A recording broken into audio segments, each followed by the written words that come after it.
Bonjour à toutes et à tous, je m'appelle Giovanni Oliva, je suis avant-vente sur les solutions HP Software et en particulier sur l'offre HP Extreme pour la France et l'Italie.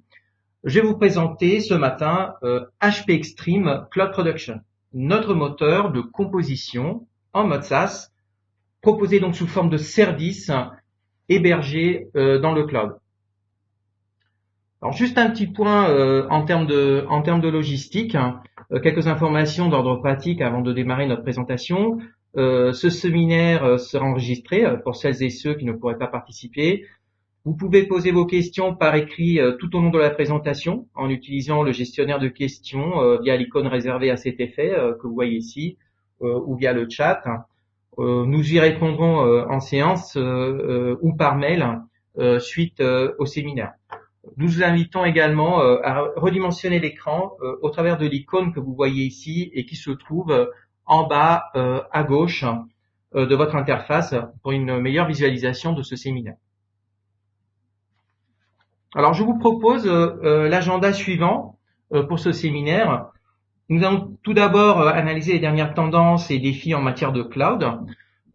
Puis nous allons voir de quelle manière la solution HP Extreme Cloud Production permet de répondre à ces défis et quelles sont les dernières évolutions de cette offre. Je vais ensuite vous présenter les principales caractéristiques du modèle de souscription HP Extreme Cloud Production et nous terminerons par une démonstration de l'interface web et par une synthèse des bénéfices de cette solution ainsi que par les réponses à vos questions si le temps le permet. Alors, quelles sont les nouvelles tendances et défis en matière de cloud? Donc, si on jette un coup d'œil au paysage du cloud aujourd'hui, on voit que 75% des organisations utilisent des services de cloud public, même si avec modération, et 78% d'entre elles envisagent d'augmenter leurs investissements dans des services cloud au cours des 3 prochaines années. 91% des organisations, tous secteurs confondus, prévoient d'utiliser les fournisseurs externes pour faciliter l'adoption du cloud. Les modèles de cloud privé et de cloud public sont les plus populaires aujourd'hui et vont rester des modèles de cloud essentiels. Toutefois, la croissance du cloud public va s'accompagner de plus en plus de scénarios de cloud hybride. Et puis le cloud privé va se développer et va se caractériser par un doublement des déploiements en hébergement privé. Ce sont ces besoins variés du marché pour des options de déploiement, donc sur site, privé, public, prise en charge de déploiement hybride, qui sont à l'origine de la stratégie de HP Extreme Cloud. Alors, dans le recours croissant aux services cloud, il y a des raisons qui sont liées aux différents secteurs d'activité, comme nous allons le voir tout à l'heure, mais il y a surtout 2 raisons principales que sont d'une part la transformation numérique, mais également la croissance. 64% des responsables IT et marketing envisagent une transformation digitale d'ici fin 2017.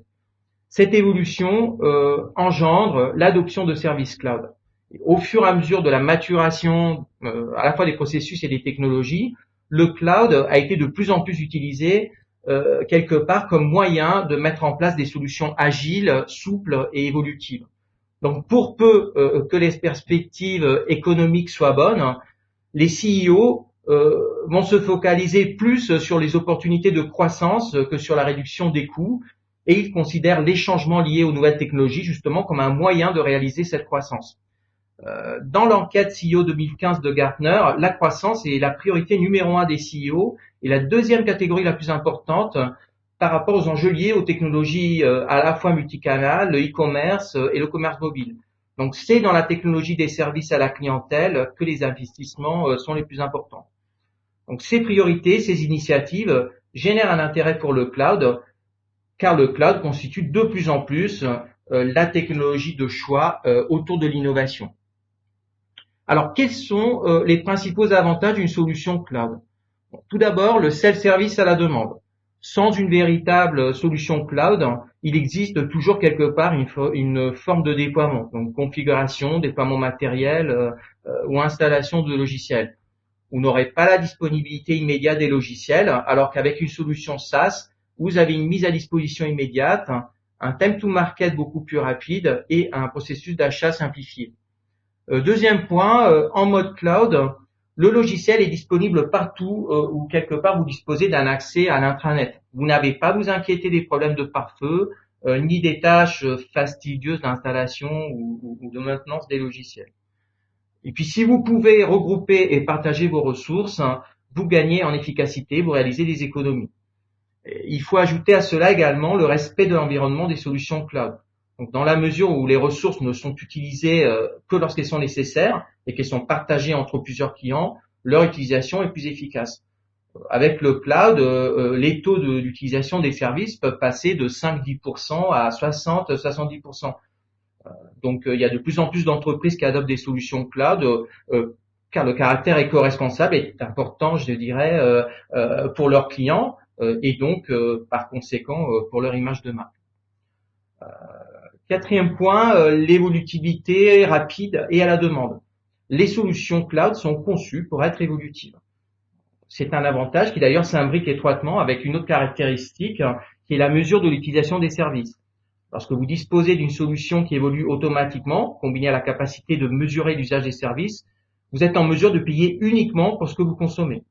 Vous ne paierez plus pour une capacité que vous pourriez utiliser. Alors, beaucoup d'entreprises, effectivement, préfèrent passer par un cloud public pour la bonne et simple raison qu'il n'y a pas de limitation au niveau du volume des données. Lorsqu'on propose des services de cloud public, on dispose d'infrastructures conséquentes, ce qui nous permet de nous adapter presque instantanément à l'augmentation de vos besoins. Donc, on a vu que la digitalisation des entreprises et la croissance sont des facteurs macro d'adoption du cloud, mais quels sont maintenant les facteurs spécifiques dans nos principales industries ? Alors, dans les banques, le facteur le plus important, c'est la réduction des coûts, suivi de l'impact environnemental et de l'agilité opérationnelle. Donc, cette agilité permet d'ailleurs de faire face à la concurrence des fournisseurs de systèmes de paiement non bancaires. Dans l'industrie pharmaceutique, l'approche technologique innovante est essentielle, de même que l'agilité opérationnelle et l'évolutivité. Les enjeux sont importants, à la fois par rapport à la réduction de temps de mise sur le marché des nouveaux produits et également la réduction des coûts des innovations. Et puis dans les assurances, un meilleur accès aux technologies de pointe est un élément clé. Et dans cette industrie, l'adoption du cloud contribue à la fois à la continuité et la qualité de service et permet de répondre aux impératifs de permanence du service, notamment dans tout ce qui est gestion des risques et déclaration de sinistres. Alors, quelle réponse apportons-nous à ces enjeux ? Donc, comme je le disais au début, Cloud Production est notre moteur de composition en mode SaaS proposé sous forme de service dans le cloud. Alors, pourquoi HP Extreme Cloud Production ? Alors, il existe différents contextes dans lesquels, quelque part, l'utilisation d'HP Extreme Cloud Production prend tout son intérêt. Parmi ces contextes, on peut lister typiquement le cas d'une plateforme de test qui peut être utilisée notamment dans le cadre d'une migration pour valider les nouvelles applications tournant avec un nouveau moteur. Donc là, la fourniture d'un service cloud dédié va vous éviter les coûts d'installation, d'infrastructure qui sont liés à la nouvelle plateforme et vous permet d'accélérer la phase de validation des applications migrées dans la nouvelle version du moteur. Et puis, à la mise en place rapide de nouvelles applications stratégiques utilisant de nouvelles fonctionnalités et qui permettent de réduire le time to market et d'améliorer par la même occasion la compétitivité de l'entreprise. Et puis, il y a le déploiement également de nouvelles applications à la demande avec des volumétries qu'on ne peut pas prévoir à l'avance. Donc, quels sont maintenant les éléments clés de cette solution ? Donc, un point important, c'est qu'on a exactement le même moteur que celui que nous proposons en mode on-premise. Si ce n'est que nous avons créé une offre SaaS multitenant qui permet d'utiliser le logiciel sans avoir à le télécharger. Donc, Cloud Production va vous permettre de vous concentrer sur l'innovation, l'apport de valeur et la réduction du temps passé à gérer le matériel et le logiciel. En premier lieu, vous n'avez pas de hardware à gérer ou de logiciel à installer et maintenir, ce qui contribue à la réduction du time to market de vos nouvelles applications. Vous pouvez accéder aux versions 8.6 du moteur et ultérieures. Les versions les plus récentes sont disponibles pour une utilisation immédiate dès leur sortie via l'interface utilisateur web et l'API. Donc, vous capitalisez sur votre existant HP Extreme en matière de conception, puisque votre point de départ est l'utilisation des modèles de documents issus du designer HP Extreme. Deuxième point important, ce moteur de composition est fourni avec des API REST qui permettent une intégration aisée avec vos systèmes d'entreprise existants. Vous disposez donc de services web RESTful pour l'intégration. Donc toutes les fonctions disponibles dans l'interface le sont aussi via l'API REST. Et ce n'est pas nécessairement représentatif de tout ce que vous pouvez faire, l'interface web que l'on va vous proposer. Donc cette interface sur laquelle s'appuiera notre démo permet juste de transférer vos modèles de documents livrés depuis l'environnement de conception, gérer les définitions des travaux et les utilisateurs. Elle ne sera pas utilisée en tant que telle par les utilisateurs, puisque là vous allez pouvoir utiliser toute la puissance des API. Troisièmement, cette solution respecte les meilleures pratiques, les meilleurs standards d'HP en termes de sécurité. Ça, c'est un élément très important. Nous avons consacré une attention particulière aux fonctions de sécurité de ce service pour assurer un traitement fiable de vos données qui sont les plus sensibles. Donc, on utilise entre autres un système de contrôle d'accès basé sur les rôles, une politique de gestion des mots de passe conforme aux standards du marché, tout ce qui est HTTPS, le protocole TLS, le cryptage de 156 bits AES et le filtrage des adresses IP. C'est également un système qui s'appuie sur un licensing qui est fondé sur un modèle de souscription qui inclut l'ensemble des modules de composition Extreme, ce qui diffère sensiblement du modèle on-premise où vous achetez des modules en fonction de vos besoins, chacun avec son prix. Ici, tout est inclus du point de vue des sorties de production. Vous pouvez acheter HP Extreme Cloud Production en choisissant une formule d'abonnement qui est adaptée au niveau d'utilisation prévu. Et puis non seulement ce modèle de souscription s'adapte parfaitement à vos besoins d'aujourd'hui, mais il est également auto-évolutif. Donc va s'adapter à vos besoins de demain en supportant des pics imprévisibles en termes de demande. Alors quelles sont maintenant les dernières évolutions de l'offre? Alors juste un mot sur l'architecture d'HP Extreme Cloud Production. Cloud Production gère les aspects liés au moteur de composition. C'est notre moteur avec l'ensemble des modules de composition. Alors, quelques considérations maintenant sur le positionnement de HP Extreme Cloud Production au sein du portefeuille des solutions HP Extreme, pour vous permettre de mieux comprendre comment il s'y intègre et quelles sont les perspectives qui s'offrent à nous. Donc, par rapport aux principales fonctionnalités de notre offre, depuis, je dirais, la conception jusqu'à l'automatisation des processus métiers, nous avons ici une matrice qui liste les composants HP Extreme on-premise dans la première colonne et dans la deuxième colonne, les composants cloud correspondants. Bon, aujourd'hui, il existe désormais HP Extreme Message Point pour la création de contenu d'entreprise. Donc, comme on l'a vu, HP Extreme Cloud Production pour la composition. Et vous avez sans doute déjà entendu parler de SparkPost, qui est notre service de messagerie cloud, qui était d'ailleurs le thème de notre dernier séminaire en ligne. On souhaite poursuivre le développement de ces composants cloud afin d'offrir une flexibilité totale pour le choix du modèle de déploiement et de souscription qui convient le mieux quelque part à votre contexte. Donc vos commentaires sur ce que vous pensez être une priorité par rapport à la mise à disposition future de tout ou partie de ces composants de l'offre Extreme en mode cloud sont bien évidemment les bienvenus. Alors voici également quelques éléments clés maintenant en termes de fonctionnalité. Donc si on regarde l'historique des versions, la version 1.0 est sortie en janvier 2016 et portait principalement sur la production à la demande. La version 2.0 vient juste de sortir, elle est sortie fin mai. et supporte les 3 modes de composition batch à la demande et également itératif au travers de la prévisualisation de documents Empower. Des fonctionnalités clés sont présentes dans plusieurs domaines. Donc, dans la gestion des données et des sorties, avec typiquement l'utilisation du SFTP, des checksums pour valider tout ce qui est intégrité du transfert des fichiers, la compression des sorties et l'ajout d'appels API pour aller rechercher les fichiers de sortie.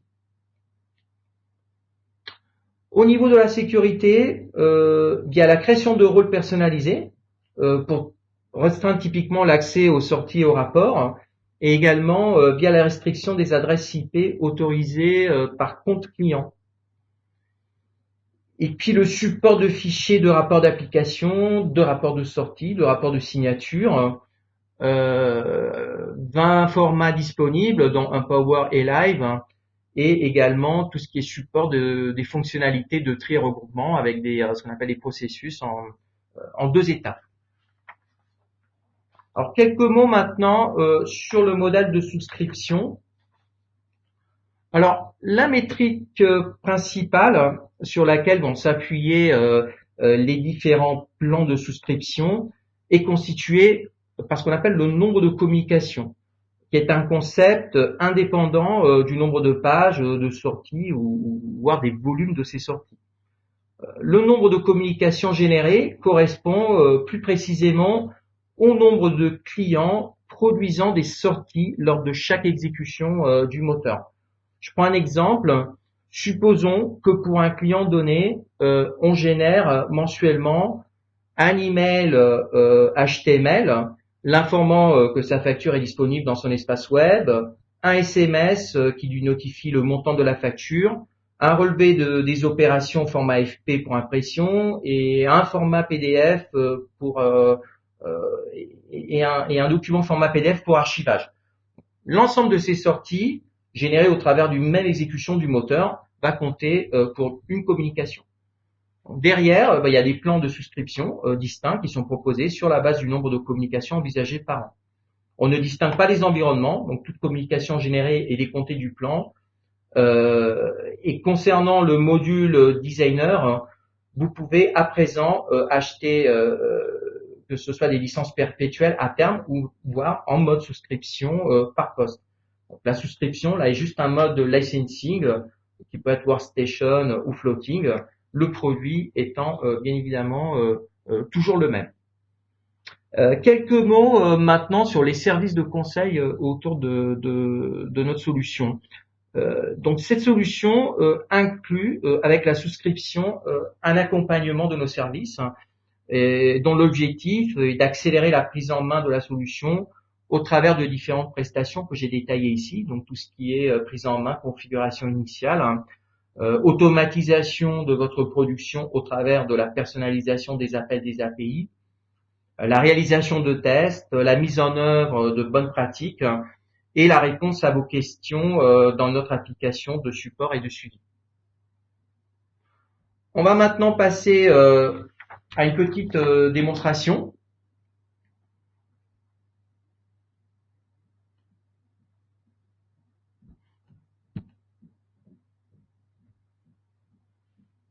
Alors, l'interface que je vais vous proposer ici est accessible via une URL et rien ne doit être installé sur le poste utilisateur.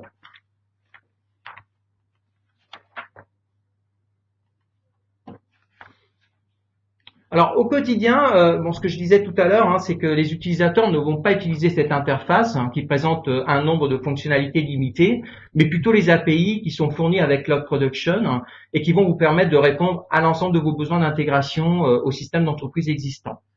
Donc ici, dans cette interface, on a un onglet général avec des informations sur le compte de souscription en termes de nom et d'identifiant, ainsi que les coordonnées du contact côté client. On a également un onglet qui s'appelle souscription qui va nous fournir une vue actualisée de la consommation en termes de communication par rapport au modèle de souscription adopté par le client.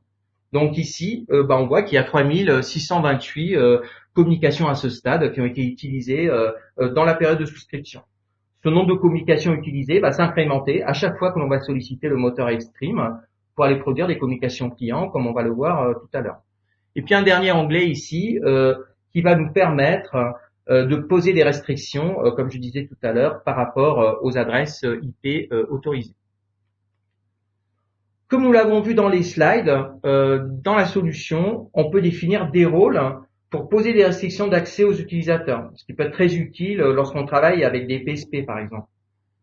Donc ici, on peut définir par exemple un rôle, c'est juste un exemple, qui va permettre d'accéder à tous les jobs, donc tous les travaux, donc l'exécution du moteur, qui produisent des sorties dont le nom de la file de sortie est égal à HTML email, ce qui correspond ici à un canal email HTML. Lorsqu'on se connecte à l'interface, il est possible d'administrer tous les utilisateurs du compte associés à l'entreprise qui a souscrit Cloud Production. On peut créer autant d'utilisateurs qu'on le souhaite par rapport au compte, qui est ici démo, auquel est associée notre souscription. Donc, par exemple, si je sélectionne mon utilisateur,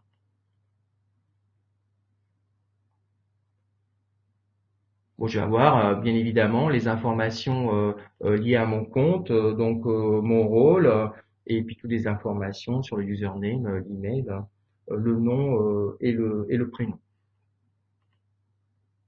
Et puis je vais pouvoir également aller créer de nouveaux utilisateurs, je dirais autant d'utilisateurs que je le souhaite. Donc on va lui associer un rôle qui peut être par exemple celui que je vous ai montré précédemment, un identifiant, une adresse email, un prénom, un nom et un statut. Un mail de bienvenue peut être généré automatiquement à l'adresse indiquée qui permet à l'utilisateur très rapidement de réinitialiser son mot de passe. Et puis, point très important, ici, on peut visualiser l'ensemble des versions des moteurs disponibles pour la composition des documents.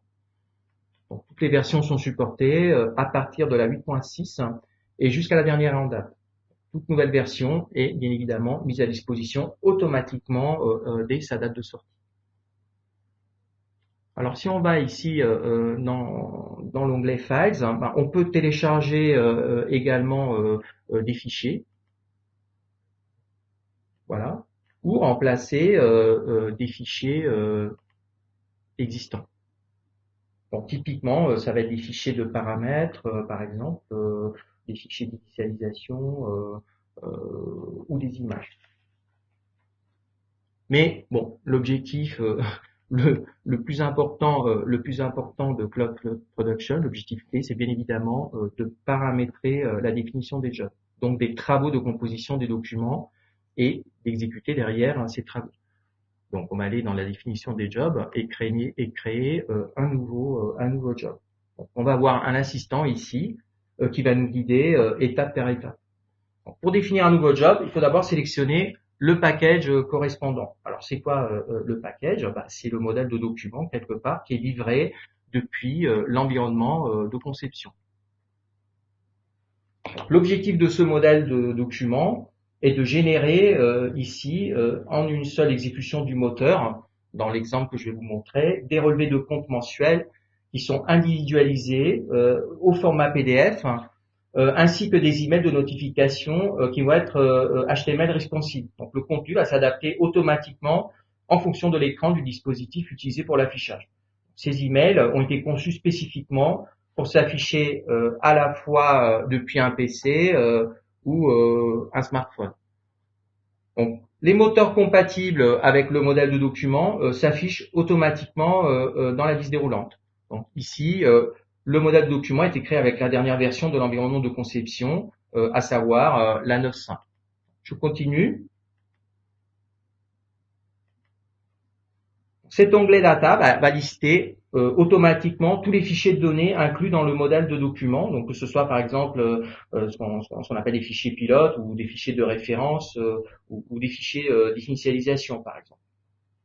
Ces fichiers peuvent être mappés directement donc depuis l'interface utilisateur.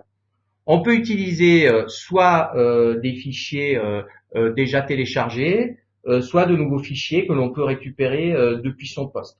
Par exemple, je peux télécharger un premier fichier depuis mon poste. Voilà. Et puis pour le deuxième fichier, par exemple, je vais plutôt passer par l'espace partagé, s'agissant d'un fichier d'initialisation. Et puis je peux continuer par rapport aux autres fichiers. Voilà.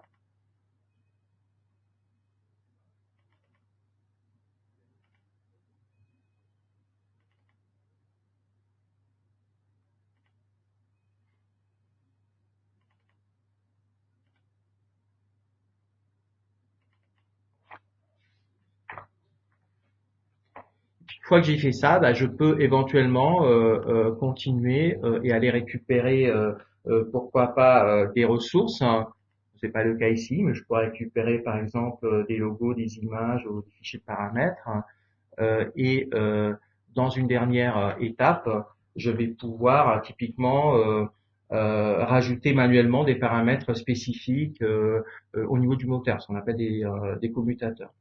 Une fois terminé, on peut sauvegarder la définition du job et depuis cet onglet, bah, je vais pouvoir hein, soumettre le job afin de l'exécuter. Donc bien évidemment, via des API, on pourra exécuter le job sur plusieurs versions du moteur si on le souhaite. Donc une fois qu'on a fait ça, bah, on peut vérifier l'exécution du job dans l'onglet ici Job. Donc on voit ici que le statut est complété. On peut cliquer sur le job et donc bah, on va retrouver des informations typiquement des fichiers de log au format texte ou au format XML. Et puis surtout, on va avoir ici un onglet Output qui va permettre d'accéder aux documents générés. Donc, en l'occurrence, bah, ici par exemple, vous avez ce qu'on appelle des fils de sortie. On a 3 fils de sortie. Donc une file HTML email avec un email personnalisé pour chaque client, une file PDF qui regroupe l'ensemble des relevés d'opérations pour tous les clients, et puis une sortie PDF avec le relevé de chaque client. Donc au passage, bah, si on avait appliqué le rôle créé précédemment à l'un des utilisateurs, à savoir l'autorisation de visualiser uniquement des sorties associées à la file de sortie HTML email, bah, ce dernier n'aurait pas pu visualiser les sorties PDF. Donc si on clique ici par exemple sur l'utilisateur Bruno Grégoire, bah voilà, on a un relevé d'opération du client. On peut faire la même chose pour tous les clients. On peut naviguer dans le document, donc on peut voir qu'il y a différents utilisateurs et puis en fonction de la langue, différents clients, ben, chaque client va récupérer des informations par rapport à sa propre langue. Et puis il y a des éléments aussi en termes d'email HTML. Donc voilà, bah, je clique ici sur Martha Williams.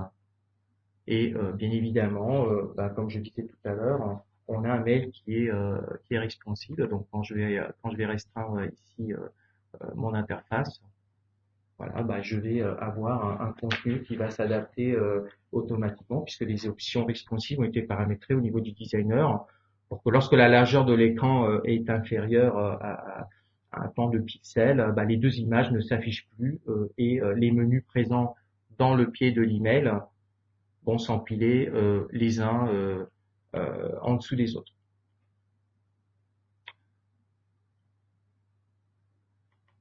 Donc là, bah, si on regarde maintenant bah, le compteur, bah, on va voir bah, tout simplement ici qu'il y a 3 communications qui ont été créées. Donc on est passé de 3628 à 3631. Donc pour terminer, je voudrais juste attirer votre attention sur ce lien vers vers la documentation en ligne d'Extreme Cloud Production, qui est très bien faite et très exhaustive et très bien pensée. Euh, donc dans cette documentation, vous allez trouver bah, toutes les explications sur l'utilisation des appels, des API, hein, donc au travers des différents thèmes. Vous allez également avoir des best practices sur le design d'applications pour Cloud Production et également des informations précieuses sur l'implémentation des éléments qui concernent la sécurité. Voilà, j'en ai terminé pour cette démonstration. Donc, on va repasser au slide pour terminer un peu sur par une synthèse sur les bénéfices de cette solution. Donc, comme on l'a vu, premièrement, vous allez pouvoir gagner en agilité. Les applications sont mises, vos projets sont mis en production plus rapidement avec une solution cloud toujours opérationnelle et qui répond à tous vos besoins en termes d'évolutivité. En plus, vous n'avez pas à vous soucier des modules utilisés puisque tous les modules de composition sont inclus. Vous réduisez vos coûts de démarrage, pas de hardware à acheter, pas de setup, d'installation, de mise à jour du logiciel. Et avec des plans de souscription basés sur l'utilisation, vous payez pour la capacité que vous utilisez et pas pour celle dont vous pourriez avoir besoin. Et puis, vous allez pouvoir bien évidemment capitaliser sur votre existant Extreme en matière de bonnes pratiques, mais également de mutualisation des objets et des ressources. Donc, notre solution va vous permettre d'adopter rapidement, de renforcer ou d'optimiser. Là, on a vu un petit exemple, une démarche multicanal, et donc pouvoir intégrer de nouveaux services qui permettent d'améliorer l'expérience client. Vous gagnez en agilité opérationnelle, vous réduisez les risques liés aux volumétries non maîtrisées, et vous mettez vraiment dans une situation qui vous permet de faire face à des montées en charge ou de saisir des nouvelles opportunités au travers d'une infrastructure performante, évolutive, hautement disponible, qui assure à la fois la continuité, la qualité de service qui sont requises par votre organisation. Voilà, j'en ai terminé pour cette présentation. Il reste plus beaucoup de temps pour les questions. Si vous avez des questions, vous pouvez toujours les poser par mail, celles que vous avez posées via le chat ou via